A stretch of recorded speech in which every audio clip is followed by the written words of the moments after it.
नमस्कार विद्यार्थी मित्रांनो, डॉक्टर सुशील स्पॉटलाइट या युट्यूब चॅनलवर आपलं सर्वांचं स्वागत आहे। 18 जानेवारी शुक्रवार संबंधीच्या महत्त्वाच्या न्यूज आपण बघणार आहोत। एक सर्वात महत्त्वाची महाराष्ट्र संबंधाची न्यूज म्हणजे काय तर सर्वोच्च न्यायालयाने डान्स बारना काही मुभा दिलेली आहे। जे काही जाचक अटी होत्या महाराष्ट्र शासनाच्या, हॉटेल, रेस्टॉरंट, बार रूम मध्ये अश्लील नृत्याला मनाई करणारा आणि महिलांची प्रतिष्ठा राखणारा कायदा 2016 मध्ये महाराष्ट्र शासनाने पारित केला होता, ज्याच्याद्वारे डान्स बारवर बंदी आणण्यात आली होती आणि काही जाचक अटी टाकण्यात आल्या होत्या। 2005 पासून एकही परवाना राज्य सरकारने दिलेला नाहीये डान्स बारचा। आता कायद्यामध्ये काय काय तरतुदी होत्या ज्या सुप्रीम कोर्टाने तिच्या रद्दबातल ठरवल्या आहेत, तिच्यामध्ये एक आहे मद्यपान बंदी। ही जी काही कायद्यानुसार होती ती सुप्रीम कोर्टाने रद्दबातल ठरवलेली आहे, म्हणजे मद्यपान केलं जाऊ शकतं। सीसीटीव्ही होते तेही रद्द ठेवलंय। राईट टू प्रायव्हसी आर्टिकल 21 च्या अंतर्गत येतं बघा कलम, ती एक खासगीपणाचा अधिकार। धार्मिक स्थळ, शाळेपासून 1 किलोमीटरच्या परिसरामध्ये डान्स बार असू नये, परंतु सुप्रीम कोर्टाने म्हटलं की मुंबई सारख्या ठिकाणी आपण अशा पद्धतीची अट टाकू शकत नाही, सो ही रद्द करण्यात आलेली आहे। मालक हा चांगल्या चारित्र्याचा हवा अशी अट होती या कायद्यामध्ये, पण चांगल्या चारित्र्याची नेमकी डेफिनेशन आपल्याकडे नाही, त्याच्यासाठीचे नेमके निकष आपल्याकडे प्रॉपर नाही आहेत, त्याच्यामुळे तेही रद्द करण्यात आलेलं आहे।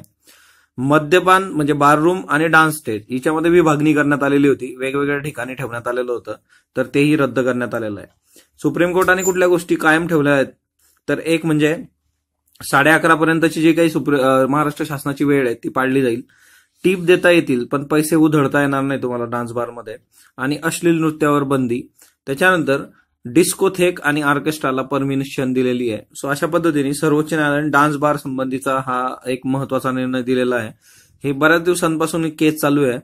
याच्यामध्ये आर्टिकल 19 वर ही चर्चा झाली होती की कुठलेही व्यवसाय करण्याचं स्वातंत्र्य, सो तोही एक महत्वाचा मुद्दा होता ह्याच्यामध्ये। सो आर्टिकल 21 आणि आर्टिकल 19 या दोन महत्वाच्या गोष्टी तुम्ही इथं लक्षात ठेवा की एक हे खासगीपणाचा अधिकार म्हणून सीसीटीव्ही काढून घेण्याची हे करण्यात आलेली आहे, आणि दुसरा आर्टिकल 19 कुठलाही व्यवसाय करण्यास स्वातंत्र्य, ते तरतुदीच्या मध्ये असल्यामुळे तो एक मेजर इश्यू होता।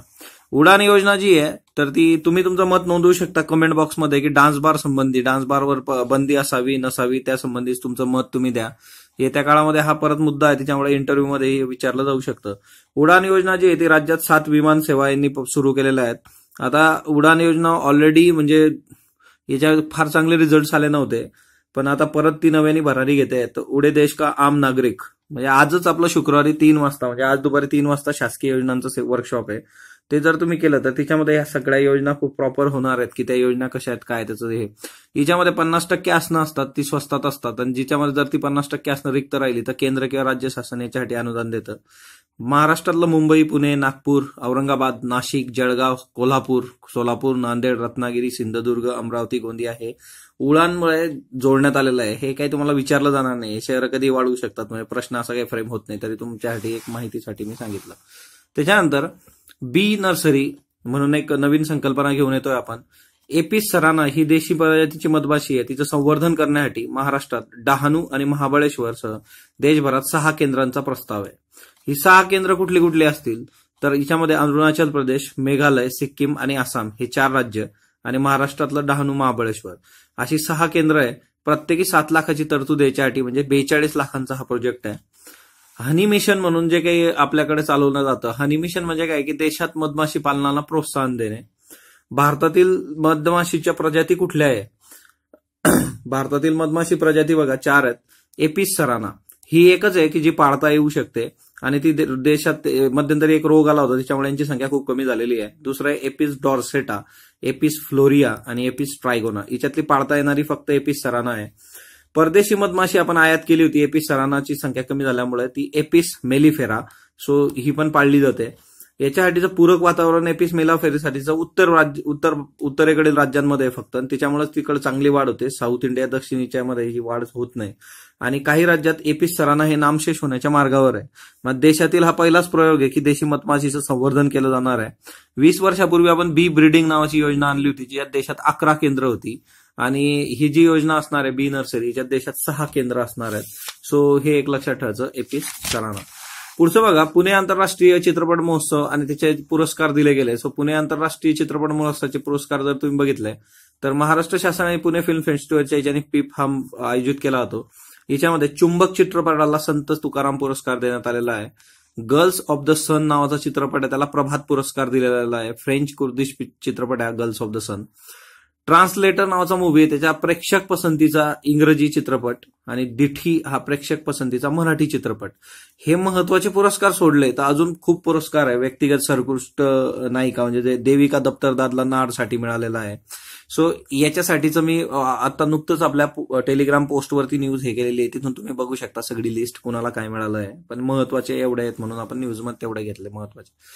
संपादकीचा विचार केला तुम्ही लोकसत्ताच्या तर मार्टिन उल्फ यांचं दिल्लीमध्ये भाषण झालं होतं. त्याच्यातला महत्वाचा अंश आज आलेला आहे तटस्थांचे चिंतन म्हणून, की चीनशी जर बरोबरी करायची असली तर कामगार धोरण आणि पायाभूत सुविधा या दोन मुद्द्यांवर भारताला आमूलाग्र बदल करणं गरजेचं आहे. दोन महत्वाच्या गोष्टी बघा, कामगार धोरण, पायाभूत सुविधा. युपीएससी साठी खूप महत्वाचं आर्टिकल आहे. आज मी 30 विश्वाससमोरची आव्हानं कुठली कुठली आहेत सर्वात मोठी तेही त्यांनी सांगितलं. अमेरिका आणि चीन यांच्यातील हाताबाहेर चाललेली सुप्त स्पर्धा, वाढती संकुचितता, संकुचित नेत्यांचा उदय, प्रोटेक्टरिझम म्हणजे एकीकडे जागतिकीकरणाची गप्पा करायची आणि म्हणजे आता तुम्ही वन बेल्ट वन रोड ही एक गोष्ट बघू शकता. हे करावं का लागलं तर ब्रेक्झिट सारख्या गोष्टी आहेत, अमेरिका फॉर अमेरिकन सारख्या याच्यामधून, की बाबा आम्ही क्लोज करतो इकॉनॉमी. त्याच्यानंतर कृत्रिम प्रज्ञा, पर्यावरणाचा ऱ्हास, या सगळ्या महत्वाच्या विश्वासमोरच्या आजमीच्या आव्हानं आपण बघू शकतो. भारताचं वर्णन त्यांनी इमॅच्युअर सुपर पॉवर असं केलेलं आहे, अपरिपक्व महासत्ता. हे खूप आधी गेलं होतं पण आता विशेष काय त्यांच्यात बदल झालेला नसेल त्या याच्यामध्ये. सर मायकेल अथिया यांचं निधन झालेलं आहे. गणित तज्ज्ञ होते, इंग्लंडमध्ये जन्म झाला होता. एखादी गोष्ट जमणार नाही असे ठासून सांगण्यापेक्षा ज्यांनी मतपरिवर्तन करून त्यांना सकारात्मक केले, म्हणजे एखाद्या व्यक्तीला सकारात्मक करण्याची यांची जी काही क्षमता होती ती खूप चांगली होती. यांचे पुरस्कार बघितले तुम्ही तर फिल्ड्स पदक म्हणजे हे गणिताच्या क्षेत्रामधलं याच्या संबंधीचं नोबेल सारखंच पुरस्कार मानला जातो. कुठल्या भारतीयाला नुकतंच फील्ड पदक मिळालेलं आहे ते तुम्ही कमेंट बॉक्समध्ये सांगाल, हे मी कव्हर केलेलं आहे ऑलरेडी आधीच्या लेक्चरमध्ये. आबेल पुरस्कार 2004 मध्ये मिळाला आहे. नाईट सन्मान 1983 मध्ये मिळाला आहे. French legion of the honour 2011 मध्ये मिळाला आहे. तुम्ही मला सांगा 2018 मध्ये कुठल्या भारतीय व्यक्तीला हा पुरस्कार मिळाला आहे? आपण कव्हर केलं आहे. के सिद्धांताचा मांडला होता त्यांनी जर्मन गणित तज्ज्ञ फेडरिक इझरब्रिश बरोबर. सो लोकपाल शोध समिती ही खूप महत्वाचं आहे. माजी न्यायमूर्ती सुप्रीम कोर्टाच्या त्यांच्या रंजना सामंत देसाई यांच्या अध्यक्षतेखाली लोकपाल शोध समितीची स्थापना करण्यात आलेली आहे, की लोकपालाची नियुक्ती करण्यासंबंधी हा एक महत्वाचा उद्देश आहे यांचा. के वेणुगोपाल जे अटॉर्नी जनरल यांनी सुविधा आणि मनुष्यबळाचा अभाव आहे असं राज्य सरकारची बाजू इथं मांडलेली आहे, नॉट राज्य सरकार. कॉमन कॉज ह्या संस्थेद्वारे युक्तिवाद झालेला आहे की संकेतस्थळावर सदस्यांची नावं सुद्धा नाहीये समितीच्या, तर ही चांगली बाब नाहीये. त्याच्यानंतर रेल्वेचं इंजिन गगन जिओ पोझिशनिंग सिस्टीमवर जोडलं गेलेलं आहे. ह्या ह्याच्यातून जोडलं गेलं असल्यामुळे गाड्यांची अचूक वेळ आपल्याला कळणार आहे. सो गगन जिओ पोझिशनिंग सिस्टीम वापर, गगनचा वापर रेल्वे करत आहे. गगनचा फुल फॉर्म आणि गगन काय ते तुम्ही कमेंट बॉक्समध्ये मला सांगा. मे यांच्या विरुद्धचा अविश्वासाचा प्रस्ताव आपण काल बघितलं होतं की त्यांच्या विरुद्ध अविश्वास प्रस्ताव आला होता पण तो फेटाळला आहे. त्याच्यामुळे थेरेसा मे यांचं सरकार वाचलेलं आहे. त्याच्यानंतर 21 जानेवारीला सुपरमूनचं दर्शन होणार आहे. बघा ही खूप महत्वाची गोष्ट आहे. सुपरमून काय असतो तेही आपण बघूयात. खग्रास चंद्रग्रहण, blood moon, supermoon, wolf moon असा योग 21 जानेवारीला आहे. पण भारतातून तुम्हाला फक्त सुपरमून बघू शकता तुम्ही. तर सुपरमून काय असतो की चंद्र पृथ्वीच्या इतक्या जवळ जातो की जिथं तो 14% मोठा आणि 30% जास्त प्रकाशित दिसतो, याला म्हटलं जातं सुपरमून.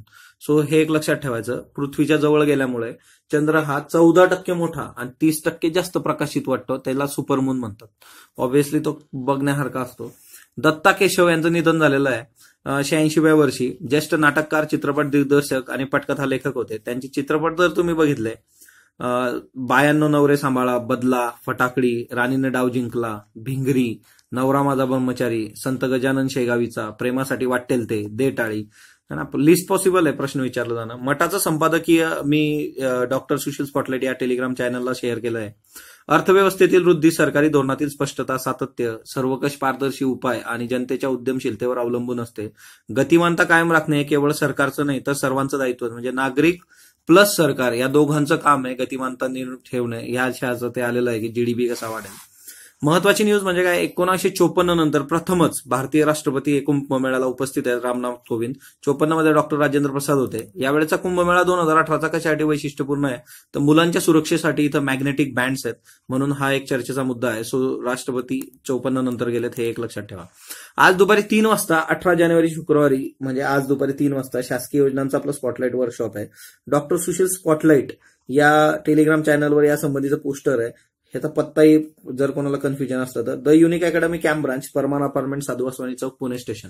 सो ह्या ज्या शासकीय योजना आहे याच्यामध्ये आपण महाराष्ट्र आणि केंद्र सरकार दोघी गोष्टी बघणार आहोत. युपीएससी साठी हे खूप महत्वाचं आहे. दरवर्षी 4-5 प्रश्न किमान तिकडे विचारले जातात आपल्याला शासकीय योजनांवर, आणि इकडे एमपीएससीला किंवा कंबाईनला ते शासकीय योजना विचारतात म्हणजे विचारतात. मागच्या वर्षी 5 प्रश्न होते म्हणजे 10 मार्क. ही खूप मोठी डील आहे आणि त्याच्याकरता शासकीय योजनांकरता आजचं वर्कशॉप असणार आहे. त्या वर्कशॉपला तुम्ही आवर्जून उपस्थित राहा. डॉक्टर सुशील स्पॉटलाईट या युट्यूब चॅनलला लाईक करा, शेअर करा, सबस्क्राईब करा. तुमचे जर काही सजेशन असले ते कमेंट बॉक्समध्ये नोंदवा. धन्यवाद विद्यार्थी मित्रांनो.